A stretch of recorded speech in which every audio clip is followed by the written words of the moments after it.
the leader of the Conservative Party of Quebec, has walked into the studio. Éric Duhaime is with us. Hi, how is traffic, by the way? Oh my God, terrible as usual. What will you do about the Île-aux-Torts Bridge, Éric? What will you do? Ask people to move to Quebec City. Yeah, bridges are a problem everywhere, right? Absolutely. Well, welcome to our studio once again. Always a pleasure. You're basically, as a lot of political leaders do, year in review, right? Yeah, You're looking the at assessment of the last 4 months for the session that ended last Saturday, actually, because they extended a little bit. Yeah. And today I'm here to talk mainly about what happened with the English community here in Quebec, because there's been a lot going on over the last 4 months. And what I have to say is that as a minority group, you were used, in my perspective, as a punching bag for the Legault government over the last 4 months. We saw that the PQ's coming up in the polls, and the CAQ, which is a lot of separatists within the party, feels threatened, and they wanted to show the separatist hardcore voters that they do bash Anglos as well, if not better than the PQ. Yes. I think it's a competition. It's an overbidding of who's the worst to treat the English minority in Quebec. And we saw it on many, many, many fronts. We saw it on your school boards, which is a constitutional guaranteed. Like if there's a right that the English community cannot lose, it's the management of its school board. Well, they went with two bills, Bill 40 and Bill 23. Of course, they didn't succeed, but they tried. I mean, they showed that they were on the good side for the separatists. Yeah. Then they did it with healthcare on Bill 15 again, with Mr. Dubé saying, he didn't understand and looking very naive because he probably felt very bad to defend such a stupidity. And we saw it, and today there's another news that just came out. We saw it with the tuition fees with English universities. The government, without meeting the universities, without consulting, they've decided unilaterally that they're going ahead. Today they confirmed that they're moving ahead. They're gonna double the tuition fees for Anglophones from outside of Quebec. Let's talk about that a little bit more, right? Because to me, of all the short-sighted, boneheaded moves you can do to protect French, it's all under the guise that we need to protect French, right? But I'm just trying to think about the long-term effects. You have McGill University. People come from all over the world to go to McGill. I have business leader after business leader. When I ask them, why Montreal? They always say, the talent. All of your universities. All the universities are amazing. You have so much great talent, right? I don't see any scenario where moves like this pay off for Quebec long term. And the CAQ, they've always said they're the party of business. Oh yeah. So listen, you've gone down the line here. They're trying to prove that they can be worse than the PQ on language, and they've succeeded actually over the last 4 months. I think with the English minority in Quebec, they were worse than the PQ governments we had in the past, which is a lot to say. I mean, and it's not Pascal Derry, who's the minister responsible for the tuition fees. She's a Montreal girl. She's bilingual, if not trilingual. She knows the business. I mean, for sure, deep down, she knows exactly well what we're talking about today. But that's not the purpose. The purpose is a partisan, political crap, if I could call it like that. Okay, so I just want to know, what are you hearing in Quebec City? Because CAQ, first word, coalition, right? First word, coalition. Right? That seems to have now gone. That coalition of people like federalists, sovereignists coming together. And remember, François Legault used to appeal to Anglos. I remember his election campaigns in 2018. And ethnic communities as well. And that's all gone, right? It's all gone. So what do you think is happening? Because there are people inside the CAQ that are A, federalist, B, very big on business. Those voices now not being listened to. What do you think's happening internally? It's very weird because there's probably, in percentage, there's more separatists within the CAQ than within Quebec Solidaire. But Quebec Solidaire officially is the separatist party, and officially the CAQ is the non-separatist party. It's very, very unique and bizarre what's going on right now in Quebec. But so that being said, the CAQ purpose, I think initially when François Legault left the Parti Québécois, he wanted to replace the Parti Québécois and he wanted to kill them. And he didn't succeed, obviously. Now the PQ is even ahead of him in the polls. We haven't seen in our lifetime a party free fall like the CAQ did over the last few months in Quebec. It's unbelievable. Okay, so it's unseen. So here's the thing. They've gone so hard after Anglos. It's not working for some reason. It's been fall off a cliff poll-wise.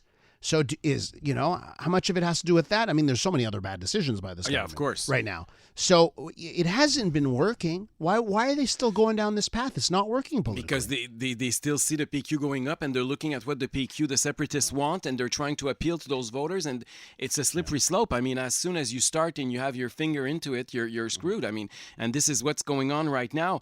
We need to stop it. We need to bring back common sense. As you rightly pointed out earlier on, all the states around the world are trying to attract brains. The real natural resources is our brains. And in Quebec, we're doing the opposite. We're saying, no, we don't want more brains to come in Quebec. We want to build barriers to make sure that they stay outside of Quebec. It makes absolutely no sense.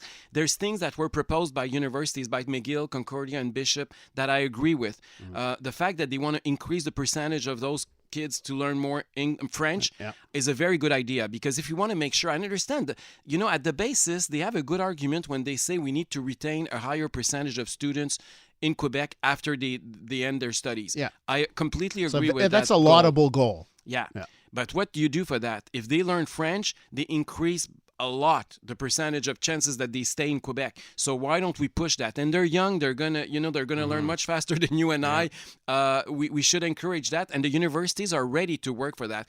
And it's even worse than that. The bishops' situation is very scary, because it's not just a percentage of their students that they're going to waste. It's the survival of an institution in Quebec that is very important, that we could lose completely, because you need a critic mass.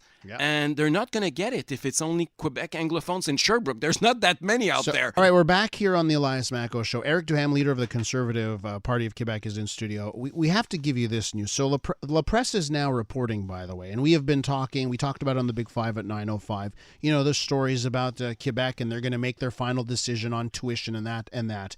So here's what La Presse is reporting.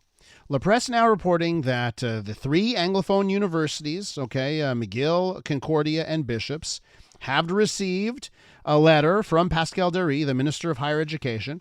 It has made it official that Canadian students from other provinces will see their tuition go up from $9,000 to $12,000, okay? So it is the lower number. Remember, they were almost doubling it to 17. The number is now 9 to 12, official. Again, this is reporting from La Presse. They say they have knowledge on the letters that have been sent out, okay? The international students, a floor rate of $20,000. But here's where it gets interesting. The Quebec government will make funding for McGill and Concordia contingent, okay, starting in 2024, 2025, okay, their funding will be contingent on 80% of international students, non-Quebec enrolled students, reaching level 5 of oral French while they're at McGill. I said, and this will start in 25-26, by the way, but that is part of it. So the tuition increase official to $12,000, and in order to get funding, there's funding that's contingent on this 80% of students getting a level 5 proficiency. So that's in. Another point out of this, Bishop's University, this is a real interesting thing. 825 students at Bishop's will get the old tuition rates. I don't know how they're going to figure out who are the lucky 825, and then the rest will have to pay the new rates. And Bishop's does not have to do the 80% franchisization thing, okay? So that's coming in. Éric, you're shaking your head? Well, I'm wondering if L'Auto-Québec is going to have a new job to figure out which students at Bishop's can have the right to have a lower tuition fee. But it shows the ridiculous of the measure altogether. I'm personally not even sure if it could pass the test of the Charter of Rights in Canada and in Quebec. You cannot discriminate people based on their language and their mother tongue. And this is exactly what this bill is doing.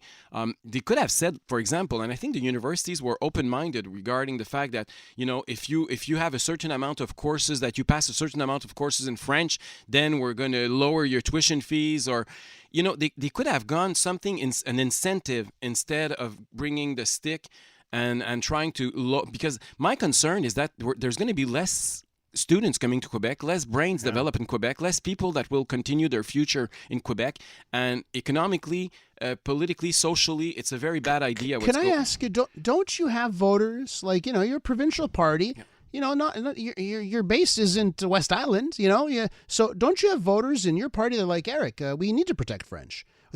Montreal's becoming too Anglophone. I agree that we need to protect French, but we need to do it in a smart way. We need to promote our language. When you're doing things like that, it's like you're saying, it's always negative. It's always with coercion, and I hate it. I mean, we need to find a way that it's positive. And there are positive ways. There are, successes, huge successes in Quebec from many, many Anglophones. Anglophones are more francophile than ever, and this is the path we need to go.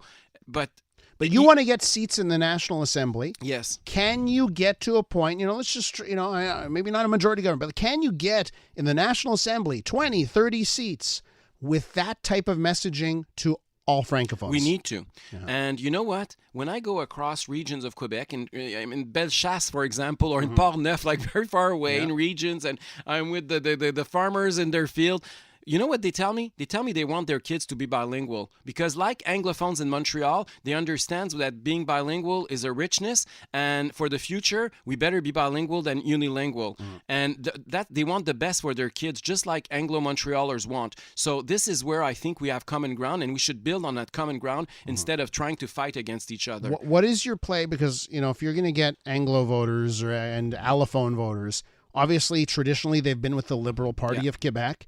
You need to convince them as well. What do you say to a voter that's been parked with the Liberals to hey, try me. I'm Éric Duhaime. What are you saying to them? I'm telling you that the Liberals, you can't trust them. And Anglo-Montrealers know that very well.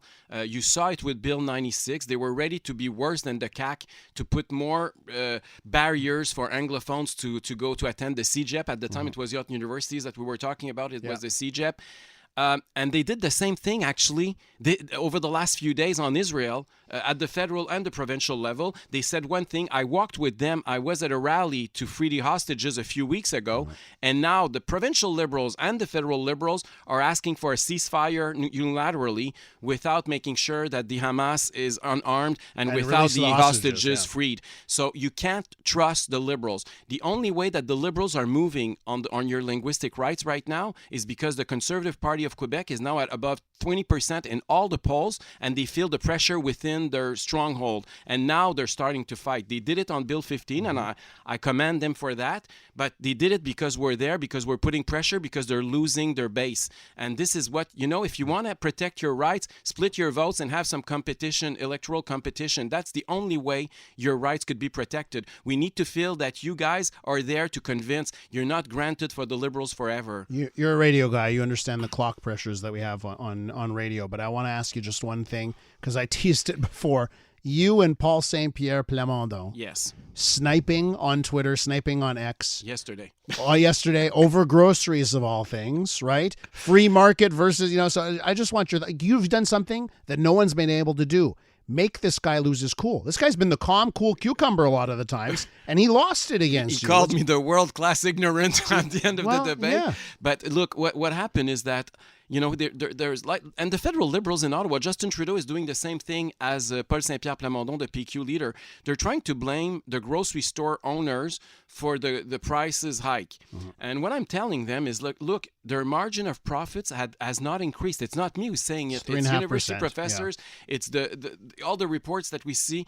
They didn't increase their percentage. The problem we have is because there's other things that have been going up, and if they truly want to help, they should lower taxes, including the tax on gas, because everything that is in a grocery store comes with a truck, and that's the way to help people. But it's very easy to say, they did it in Ottawa, we're going to bring the big bosses of the grocery stores in the committee, and we're going to punish them, and the prices are going down. You know what? They did it, and the prices still go up. Yeah. So that's not the path to go. I understand that politically it's easy to say, and it looks good, but economically it makes absolutely no sense. Joyeux Noël, Eric. Bonne année. Merci beaucoup. Thank you so much. Merry Christmas, everyone. And we'll talk to you again in the new year. That's Éric Duhaime, leader of the Conservative.